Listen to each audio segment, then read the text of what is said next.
There we go. Well, we're winding down this semester, and I'm going to have another brief. I'm going to give you some information on the last chapter, managing change, but I'm not going to have any assignments associated with it. And I'll discuss that a little bit and kind of end the class next Tuesday night, and end up with any general discussion you might have or questions about moving forward with your life as leaders and everything. Any questions you have. I personally still feel that the skills that we are talking about in here are just so fundamental. In many ways, you'll keep coming back to some of these things throughout your life as a work life anyway. Even now, I'm seeing it in my retirement life. Just some of the issues of getting along have to do with a lot of the skills we're talking about in here. All right, let me share the screen and bring up some tonight's discussion is on the topic of empowerment.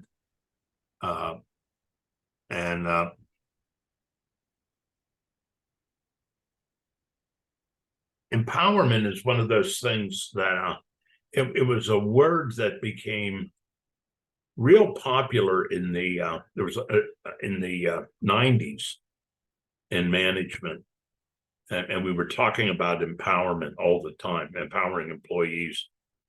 There were organizations that said they're going to be an empowerment organization, and I think everything I'm going to talk about tonight in here, you're going to agree with, I think, intuitively. But it's something that is extremely difficult to put into place in an organization. In many ways, this chapter comes where it does is this notion of empowerment encompasses so much stuff that we're talking about. The link, it's almost like a paradoxical kind of a discussion from the one we were having on power and motivation and negotiating, those kind of things. There's three skills that are talked about in here. Empowering others, which we don't really empower others, and I'll say more about that. Empowering yourself, or what does it mean for you to be empowered? And then the previous textbooks talked about, used the word delegation. The last couple editions have been using the word engagement. I guess engagement is the new buzzword, or it has been the new buzzword. Just some questions. If you think about your workplace, what is this true or false? What I think doesn't count much for most people with power. Take advantage of people like myself, or people in charge don't really care what happens to me, or I'm left out of things going on around me. Sometimes these are some indicators of feeling powerlessness. The one assessment I asked you to do was kind of taking a look at whether you feel empowered or not. There is a bit of a difference between power and empowerment. And empowerment really comes from within you, whereas power has more an external source. When we talk about power, we were talking about influencing others. Using many of those characteristics we talked about, expertise, etc. And also sometimes when you're talking about power, it's seen as a zero sum. The more power I have means the less that you have.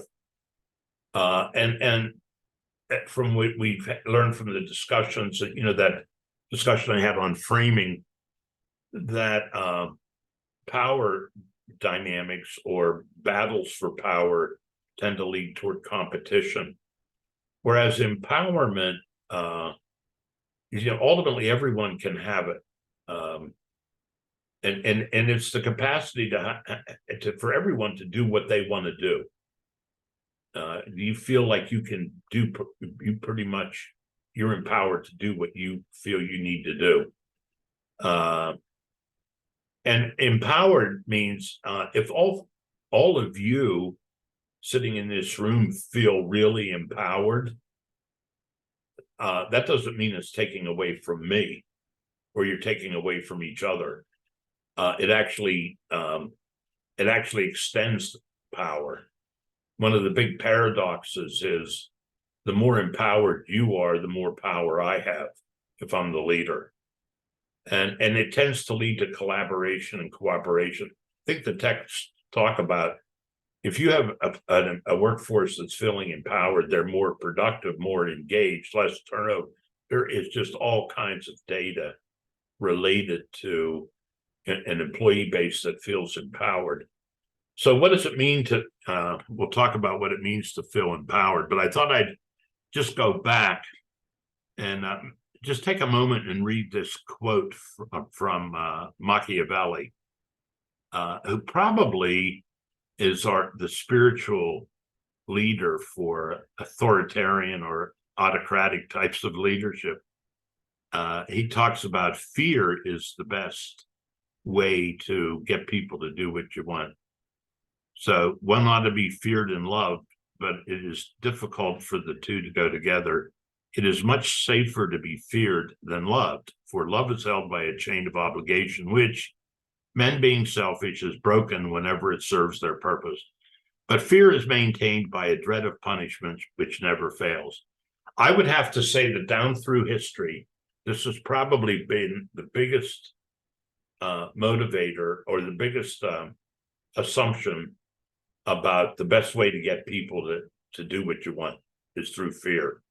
And models of fear probably have been, what's operated when you scratch the surface and you're trying to get somebody to do something and you try and be nice and that doesn't seem to work. Bottom line, I think one of our natural tendencies is to revolt to fear. And all I'm saying is this has been a model of, I think, of management skill. But there's another one that's been around, and I'll put that one up. And this is from Lao Tzu. And this is another way of looking at power and influence. When the master governs, the people are hardly aware that he exists. Next best is the leader who is loved. Next, one who is feared. The worst is one who is despised. If you don't trust the people, you make them untrustworthy. The master doesn't talk, he acts. When his work is done, the people say, amazing, we did it all by ourselves. And that's kind of another model of leadership out there, that when the master governs, the people are hardly aware that he exists. And I think I mentioned in here, some of the stuff I've read on leadership talk about some of the most successful leaders are those who have the characteristic of humility. They don't need to be out in front. They don't need to be getting all the credit. This kind of talks about this model from Lao Tzu is more a model where people feel empowered. So empowerment, the Oxford definition of the word is to enable. And what enabling means is you create conditions for heightening motivation to get things done through helping people develop a strong sense of personal efficacy or a sense of competence. In other words, what's implied in this definition, as a manager, what I can do is create the work conditions that enable your own empowerment to come to the fore. And I really think it's important to think about this concept of empowerment in your own work life. I'll talk a little bit about some things to do if you're a leader to help get a workforce that's more empowered. It's not easy work. It's a process whereby a person's belief in her self-efficacy is enhanced. And it means I believe I'm competent. I believe I can do the work. Remember when I was talking about motivation, I was talking about that expectancy model starts with that sense of self-efficacy. And the basic assumption I make about is everyone has an internal need for self-determination and a need to control and cope with the environment around them. A lot depends on the assumptions you have about people you work with. Do you believe people want to do a good job? Do you believe that, or do you believe people are there to cut corners, who will be lazy, whatever? So one of the very, probably the first book ever written on this behavioral stuff, it's 60 years old or more. It was called Theory X, Theory Y. I don't know if you've ever heard of, are you a Theory X person, a Theory Y person? It was basically talking about this fundamental issue of what are your assumptions about people. If you believe people have to be monitored and can't be trusted, that's going to lead to one style of behavior on the part of you as a leader. However, if you believe that people want to do a good job, are internally motivated, they're going to put the effort in, that's going to lead to another style, a way you treat them. So all this empowerment stuff we're talking about also gets at what's your attitude and belief system that you have, the values you have. So here are the dimensions of empowerment. The book goes into them. I think it's important that that assessment I gave you from the textbook, it's measuring you against these 5 dimensions in terms of if you feel empowered where you work. Self-efficacy. In other words, do I have confidence in myself? Self-determination. Can I choose what to do? How much autonomy do I have in what I do? How much choice do I have about doing my job? Personal control or personal confidence is there an impact in the work that I do? Can I see the impact of my work? Next is meaning. Is what I do valuable? Can I get passionate about it? Do I really feel the work that I'm doing is making life better for myself, others, the world, you name it? And then trust.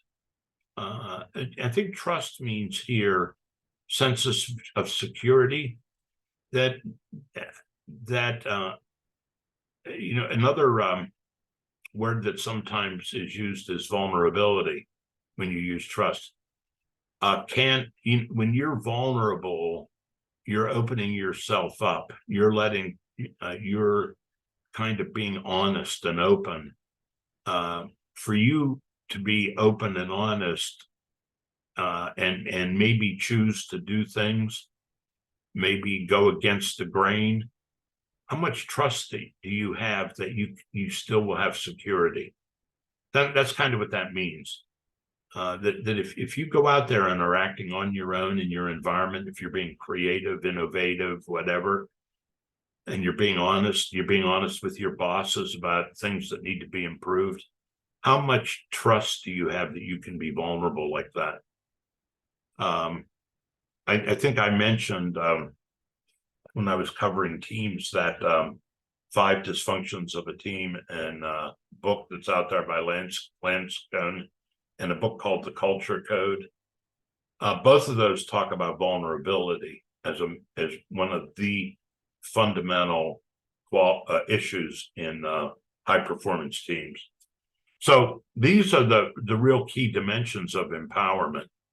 And in other words, if you're a leader of a team, what can you do as a leader that would help these 5 things to occur? What kind of an environment can you create as a leader that will lead to these 5 elements being present? And the textbook talks about this a little bit. If any one of these is missing, all 5 of these are key for people to feel empowered. People feel empowered when they work on tasks that are critical to the organization's success, when they exercise discretion and autonomy in their efforts, when their accomplishments are visible and recognized by others, and when they are well connected to other people of influence and support. So all of these things, I think, create empowered people who then tend to be more innovative, more creative, more productive. There's a lot of research done. There was a lot of research in the 90s and early 2000s on this, that empowered employees lead to real high performance in organizations. Here's just some things I've run across. I won't go through everyone, but you can look through them. Strategies to build power for yourself and others. Use your power in service. Give people credit. That's a biggie. Make heroes of other people. That's what that means. Here's some things that lead to, in an organization, that lead to people feeling less self-efficacious or less empowered. Startup ventures, competitive pressures, highly centralized organizations, highly centralized decision-making. If you're an authoritarian style leader, negativism, there's a way some managers, it's I don't know if you ever heard hear yourself say, my boss only recognizes me when I make a mistake. That's called management by exception. And there are a lot of bosses that do that. The only time they get after you is if you make a mistake. They put an emphasis on failure. Arbitrary rewards, lack of innovation or competence-based. Job design. These are things in your job that may lead.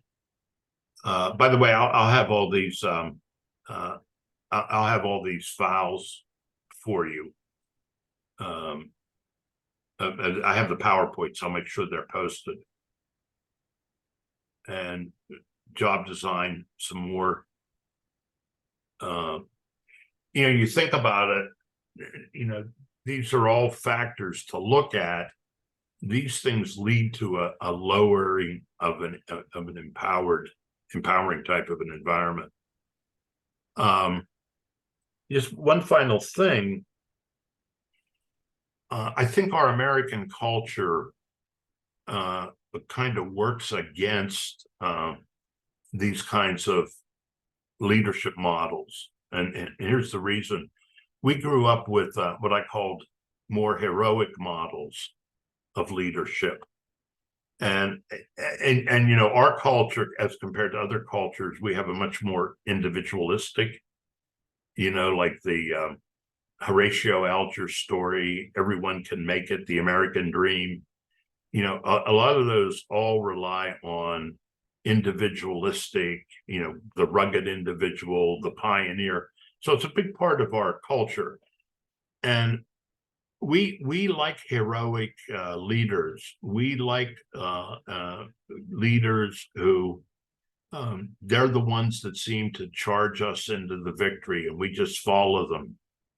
I don't know if any of you, and you don't remember from my childhood, there was a cowboy show we all watched called The Lone Ranger. And you may have heard of the Lone Ranger. He kind of a masked man, and he had Tonto was his sidekick.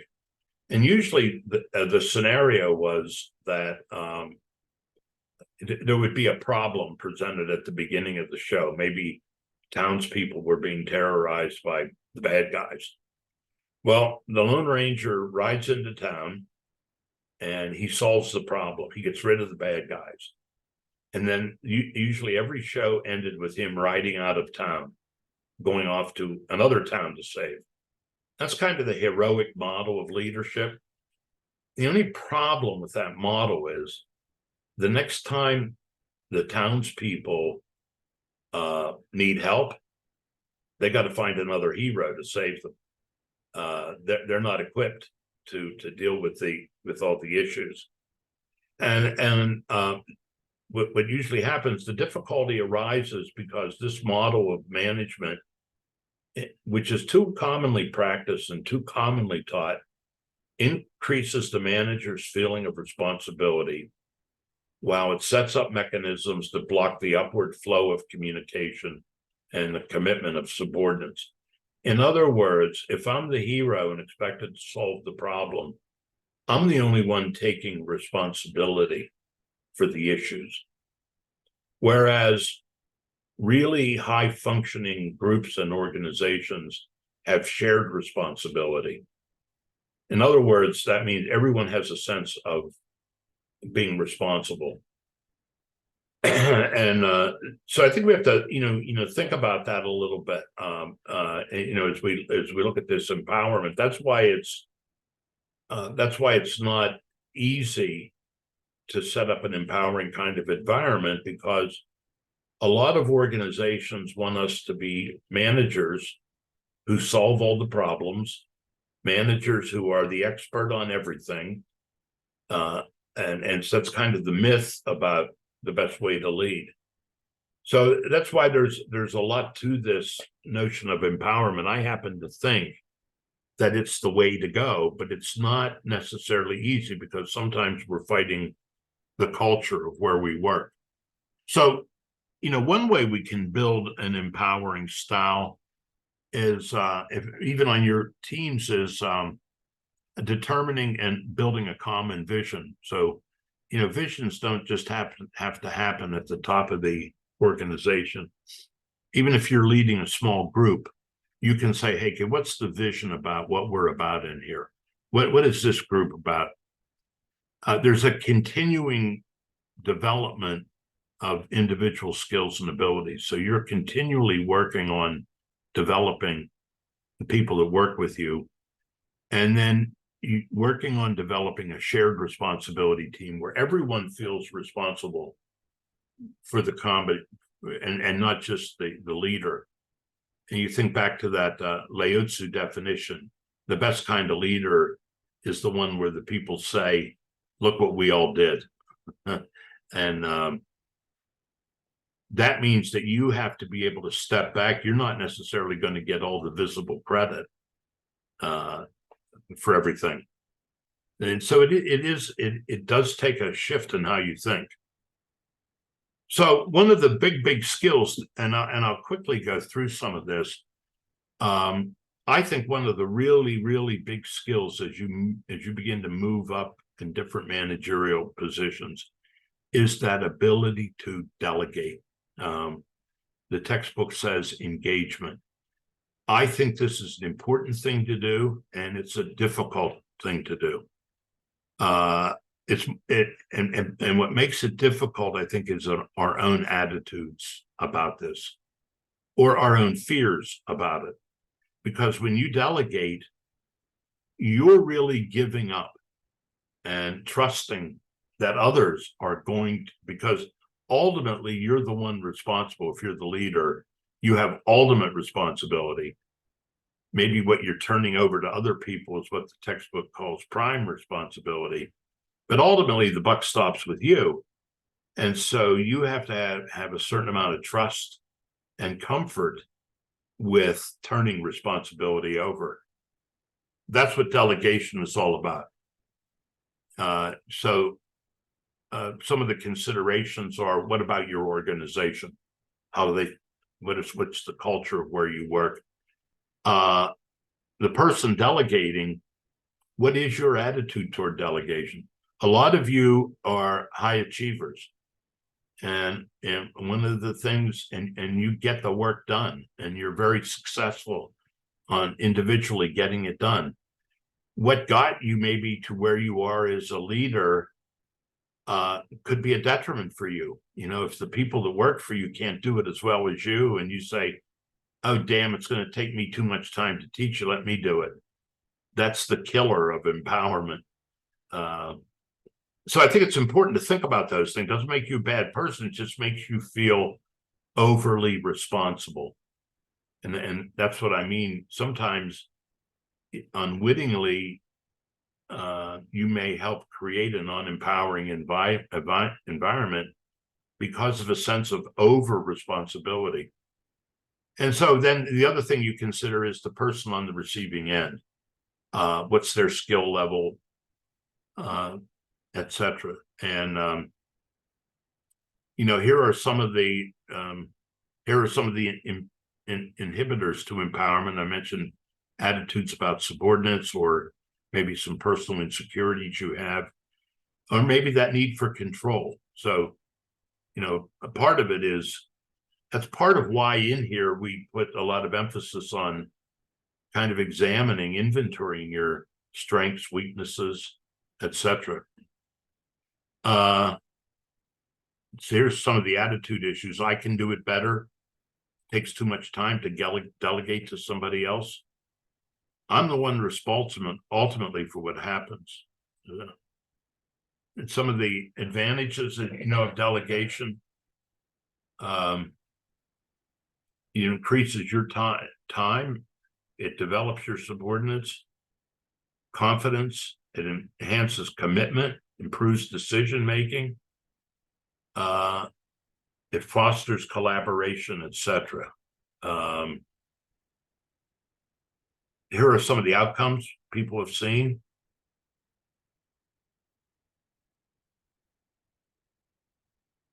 And we talked about that. Whoops. And then in delegating work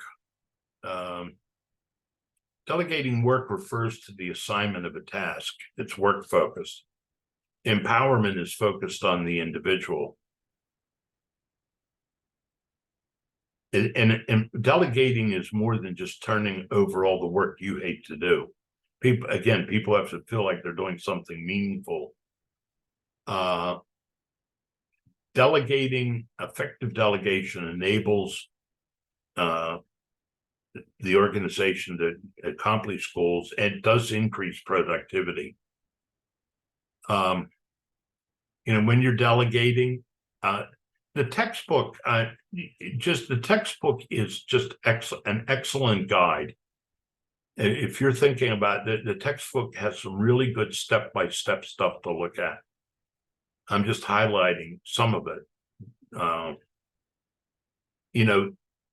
When delegating is qualifications of the person, people engaging in meaningful work helps enhance their commitment. You need to have the time for the delegation.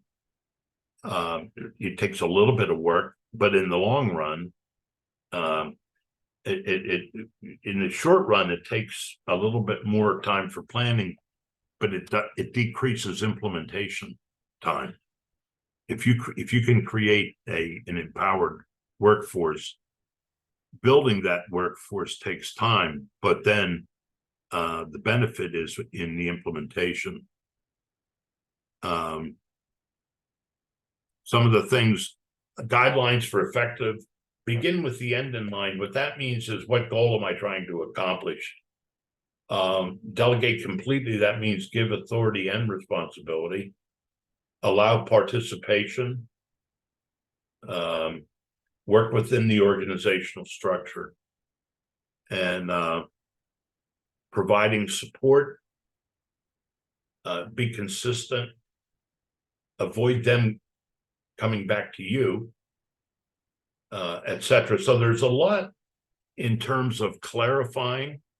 When do you want the employees to come to you that you're delegating to you? How are you delegating? You delegating the whole task and just turning it over and saying, come to me when you're done? Or are you saying, check in with me step by step when you're making decisions?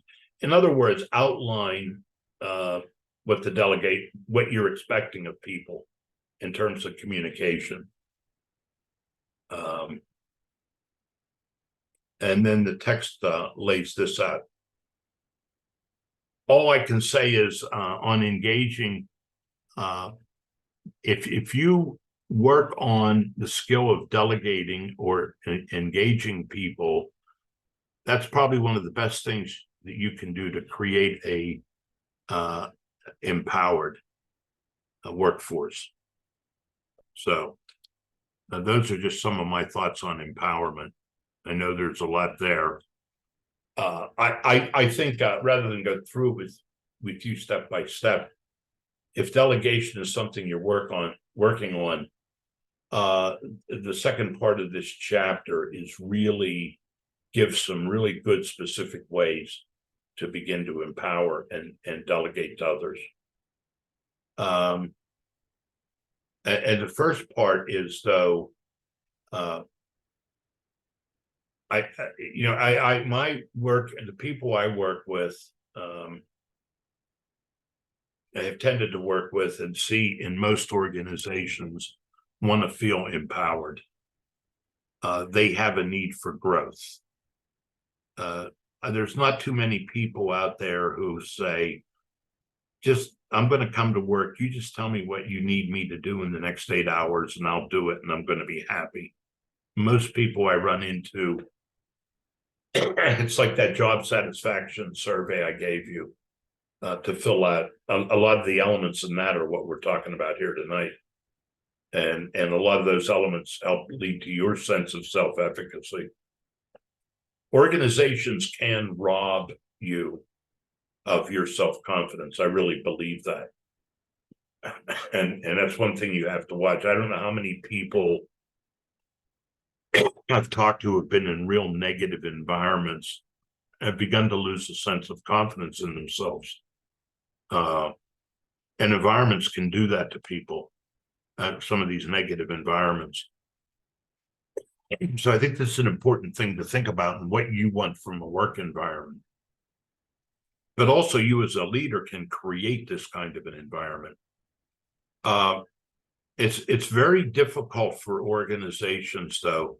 It's not easy because of the things I've talked about, the organizational culture around authority. What are some of your attitudes about all of this?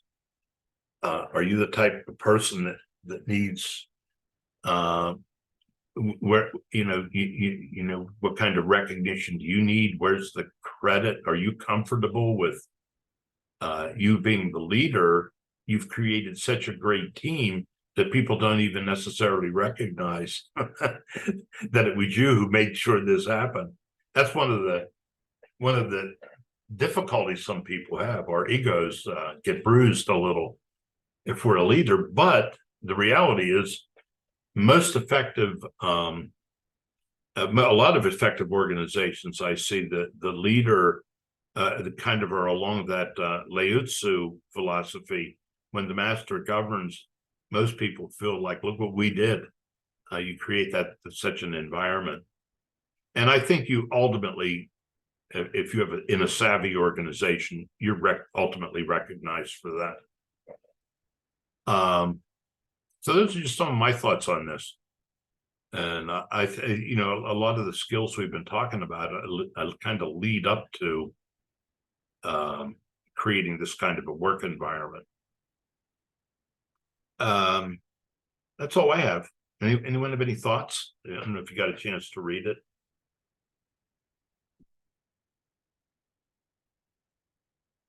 Any thoughts, questions? All right.